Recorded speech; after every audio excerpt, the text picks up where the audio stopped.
Nací en una ciudad de tamaño intermedio, la clase media-baja que se esfuerza para que las cosas no se desbaraten. Durante años mi identidad estuvo muy ligada a lo que hacía por los demás. Cuidar de mis padres, mantener la casa en orden, ser quien resolvía los problemas pequeños y los grandes. No tengo una familia grande ni una tradición de éxitos llamativos. Apenas un trabajo estable, amigos pocos pero confiables, y la convicción, silenciosa, cotidiana, de que hacer lo correcto implicaba estar allí cuando te necesitaran. Esa convicción era mi brújula. Si no estás para ellos, ¿para quién vas a estar? Me repetía como un mantra que justificaba horas, renuncias y cansancio. La frase marcó mi tono para mucho tiempo. Era una promesa solemne, sencilla, y también una carga. Durante más de una década mis padres dependieron de mí, de formas que cambiaron con los años. Al principio eran cosas menores, ayudarlos con trámites, llevarlos a citas médicas, arreglar problemas domésticos. Con el tiempo, las necesidades fueron mayores.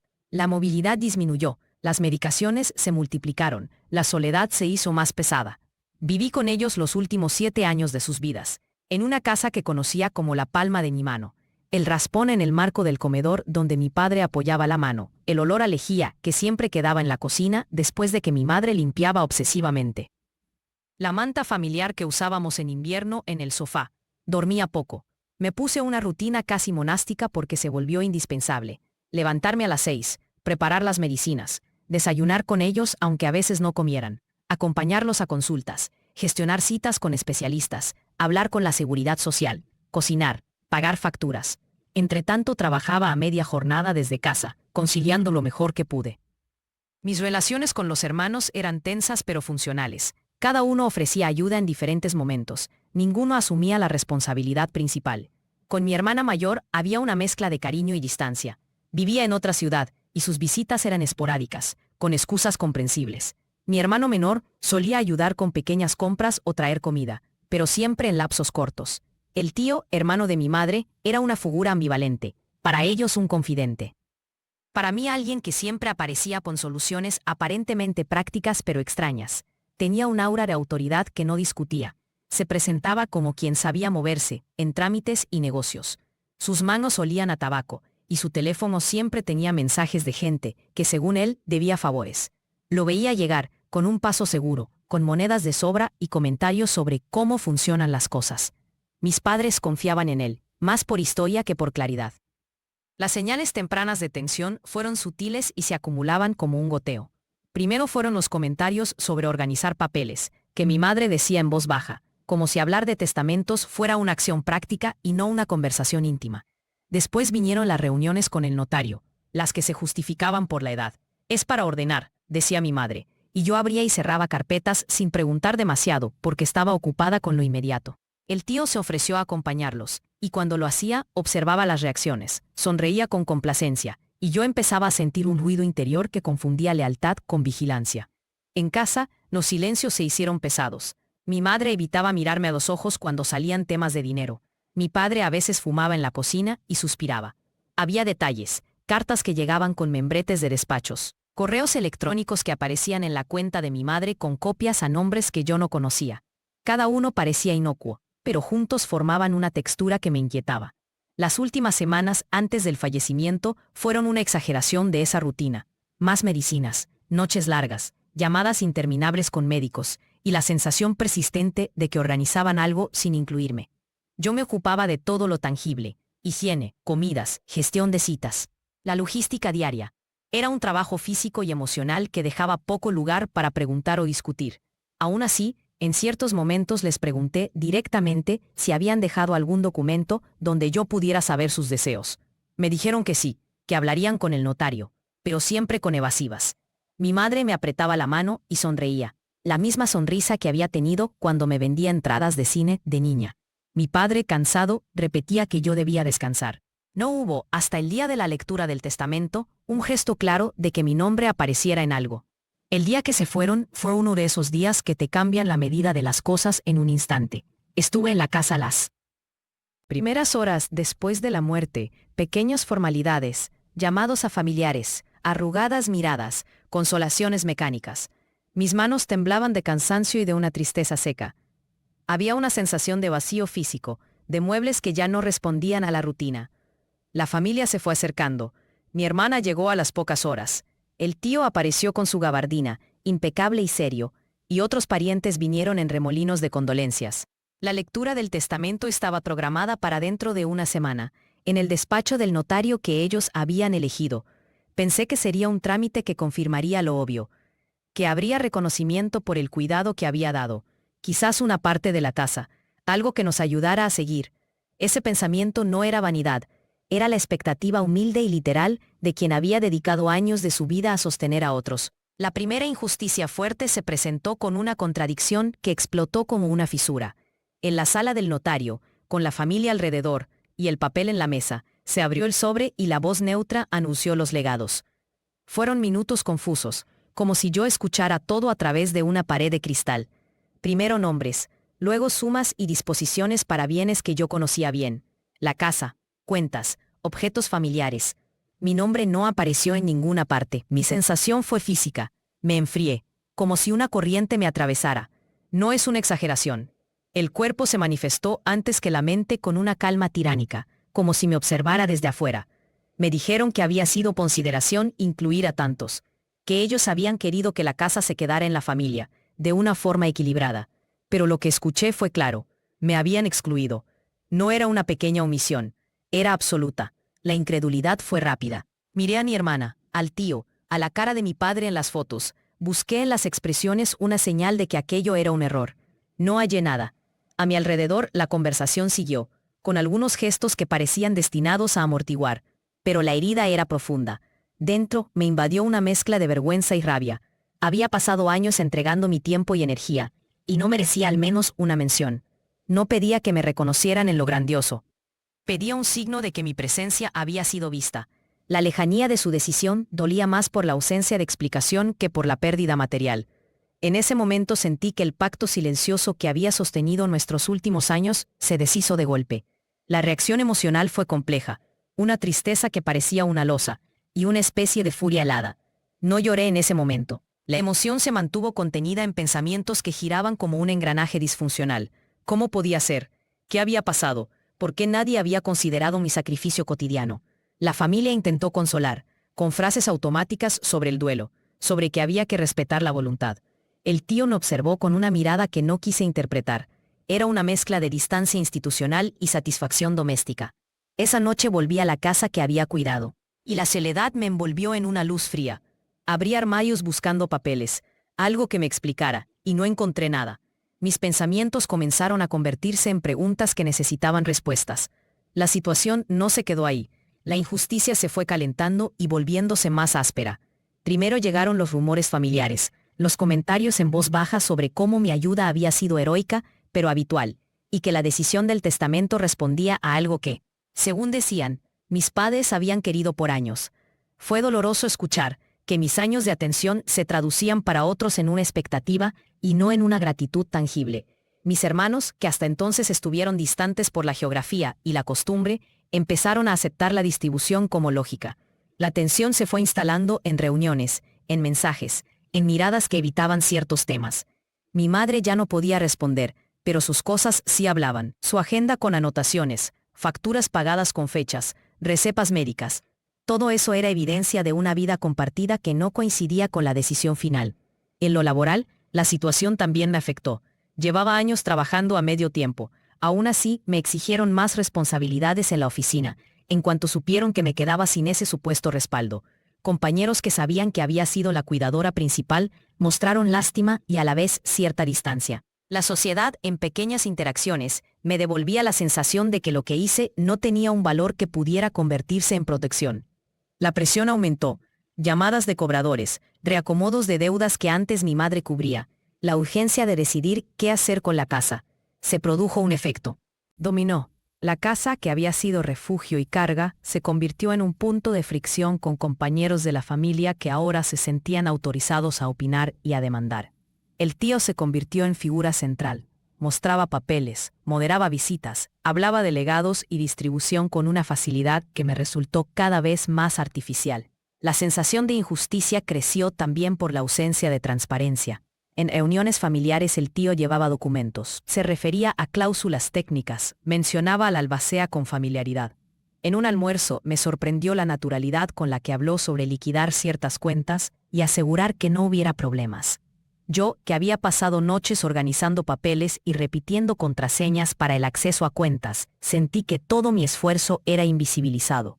Empezaron a aparecer órdenes de pago que no conocía, movimientos en cuentas que no podía verificar de inmediato. Las fronteras entre lo legal y lo ético se me hicieron borrosas en la forma en que mi IO movía los hilos. Comenzaron a llegar a mi teléfono mensajes de familiares preguntando cómo yo estaba. Pero estos mensajes tenían un matiz que advertía que la conversación era en torno a futuro y cómo proceder, no a mi cuidado pasado. La soledad se mezcló con la furia en un caldo que empezó a pedir una salida activa. El punto de quiebre llegó unos meses después, cuando la acumulación de indicios se convirtió en una revelación más completa. Yo había insistido en revisar ciertos papeles en la casa, buscando algo que me explicara la exclusión o al menos una mención.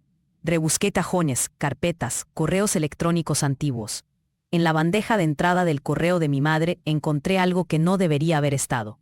Un hilo de mensajes que mencionaba reuniones en el despacho del notario, fechas alternativas y sobre todo, una cláusula en un borrador del testamento que hablaba de legado por compensación a favor del señor X, siendo X el nombre de mi tío. Al principio pensé que era un error administrativo, pero seguí leyendo. Había adjuntos, un PDF con la versión final del testamento, un correo del notario confirmando recepción y 1 o 2 correos que con la crudeza del lenguaje daban cuenta de favores y gestiones. No puedo describir la sensación exacta de leer aquello sin caer en imágenes recurrentes. Mi estómago se cerraba, las manos me sudaban y al mismo tiempo una claridad fría fue asentándose. Los correos hablaban de gestiones realizadas, de compensaciones por asesorías prestadas. Y en uno se adjuntaba un recibo por una cantidad simbólica que no concordaba con la magnitud del legado. Había también un intercambio donde el notario agradecía la facilitación de documentación. Y un mensaje posterior en el que el tío agradecía haber podido hacer lo que había que hacer para que no hubiera problemas. No encontré pruebas de soborno en términos criminales, pero sí una serie de acciones que delataban un trato preferencial y un manejo de la voluntad que no incluyó a quien había sido la cuidadora principal. La cláusula en el testamento lo nombraba como beneficiario de bienes específicos, y los correos demostraban que hubo negociaciones y facilidades que no habían sido transparentes. A partir de esa constatación, mi mundo interior cambió. Ya no se trataba solo de una herida emotiva. Había indicios de manipulación.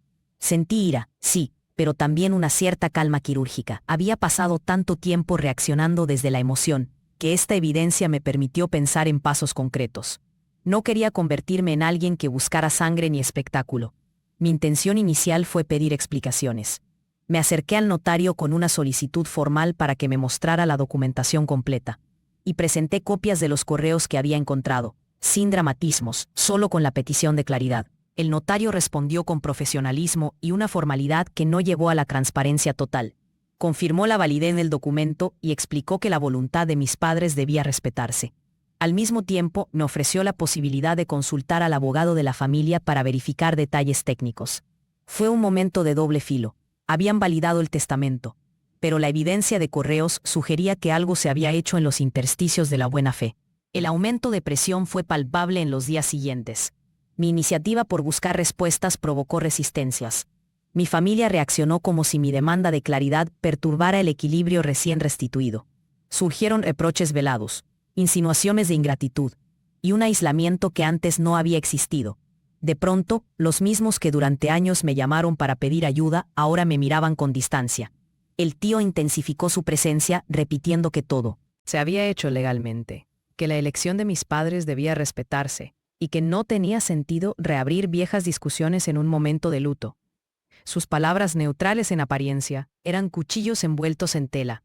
Sentí cómo se desplegaba una maquinaria para normalizar lo sucedido y cerrar cualquier puerta a una revisión seria. Internamente, la tensión me fue comiendo la energía.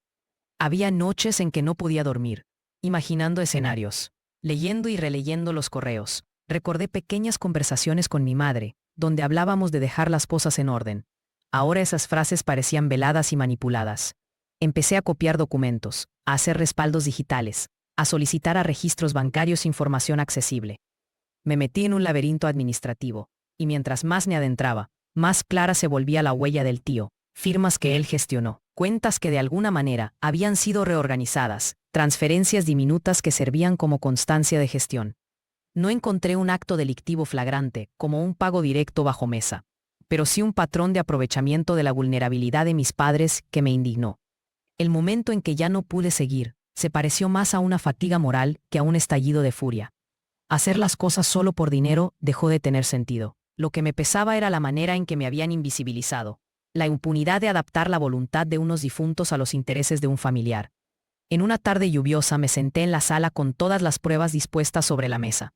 Copias impresas de correos, el PDF del testamento, un mapa mental de movimientos.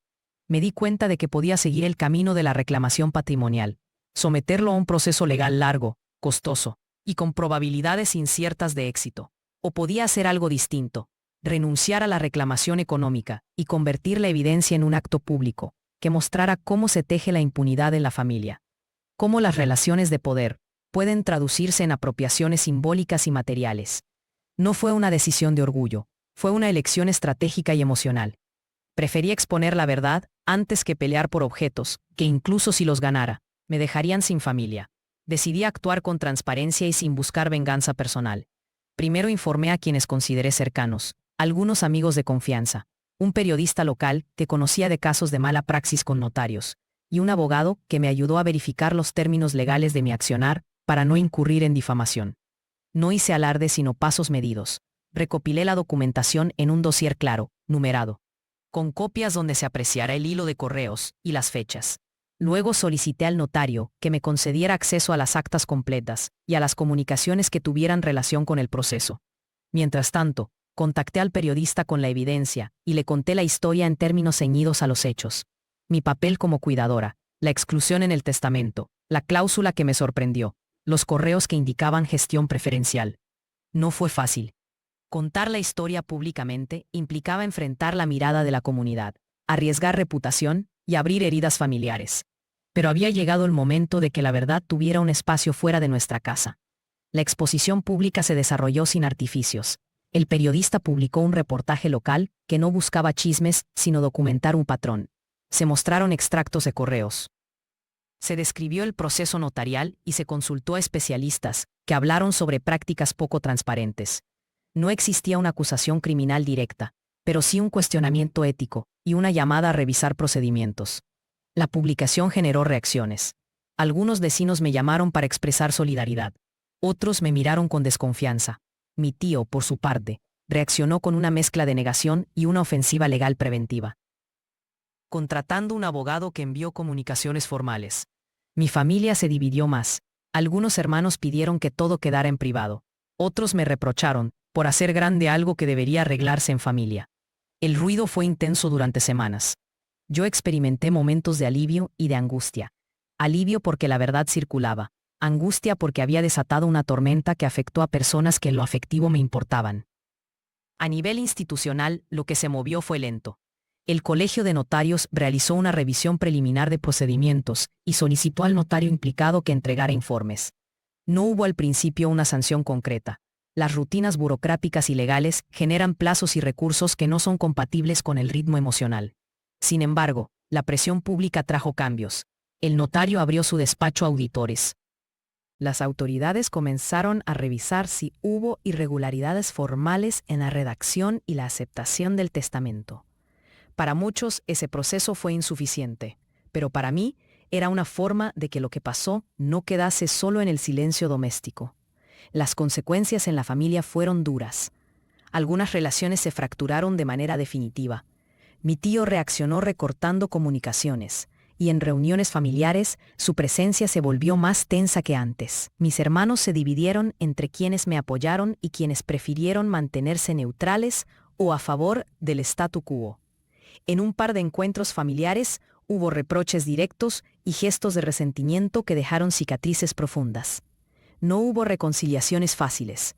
En lo personal, perdí la idea de una familia intacta. Gané, eso sí, una sensación de coherencia interior más sólida. No me dieron el reconocimiento material, pero obtuve la certeza de que había tomado una decisión que se alineaba con lo que consideré justo en ese momento. Renuncié públicamente a cualquier reclamo económico. Hice una declaración donde expliqué que no buscaba enriquecimiento ni venganza, sino claridad y responsabilidad. Fue un gesto calculado.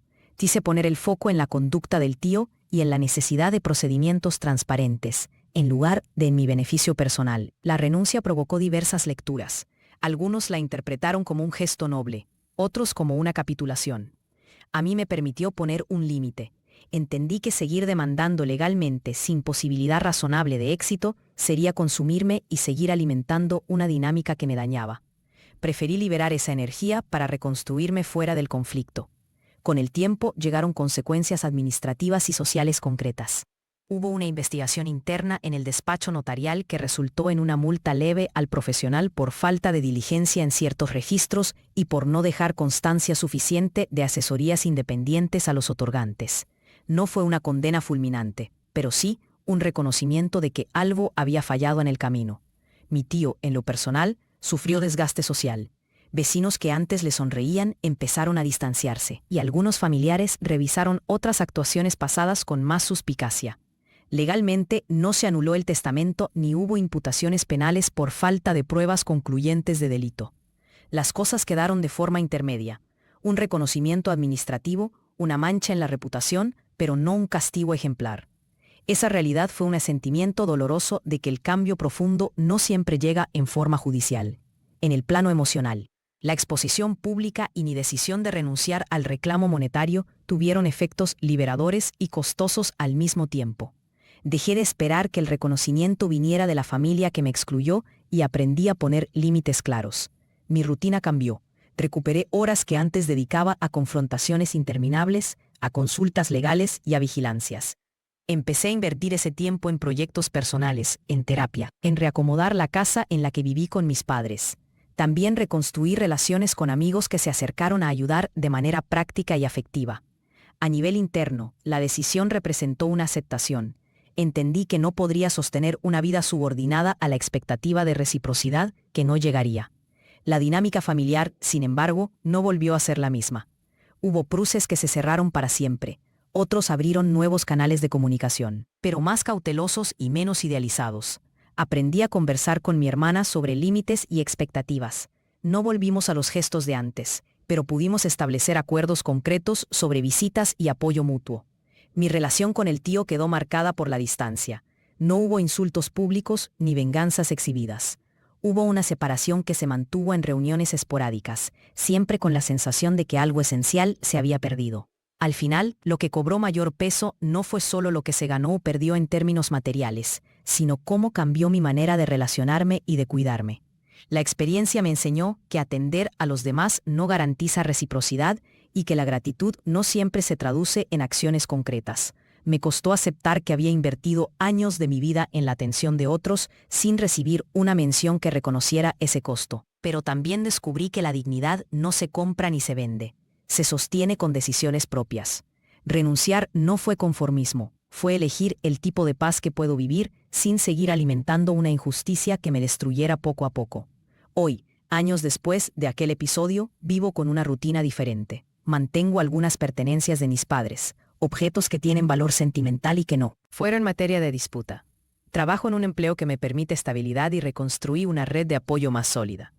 En mi casa guardo las copias de los documentos que dieron pie a todo. No como un trofeo, sino como memoria de lo que sucedió. Y como recordatorio de los límites que hoy me impongo. No busco cerrar con un juicio moral sobre lo que hice o sobre lo que hicieron los demás. Simplemente constato las consecuencias. Reputación afectada, relaciones fracturadas. Una investigación administrativa que expuso fallas y mi propia transformación.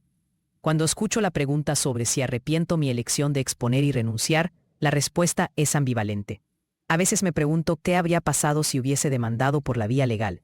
Otras veces agradezco el haber salvado mis fuerzas para construir otras cosas. No hay una moraleja que ofrecer, solo la constatación de que tomé una decisión que alteró el curso de mi vida y del entorno familiar. Lo que aprendí, en términos concretos, fue a poner límites realistas. Saber hasta dónde puedo inclinarme para ayudar y cuándo decir basta sin esperar que el reconocimiento ajeno recomplete lo que yo mismo puedo sostener. La experiencia dejó huellas en todos los implicados. Hubo incomodidad pública, cambios administrativos y relaciones que nunca recuperaron su vieja forma. Para mí, el cierre fue realista. No hubo justicia rotunda, ni castigo ejemplar, pero tampoco quedé sola con la ofensa.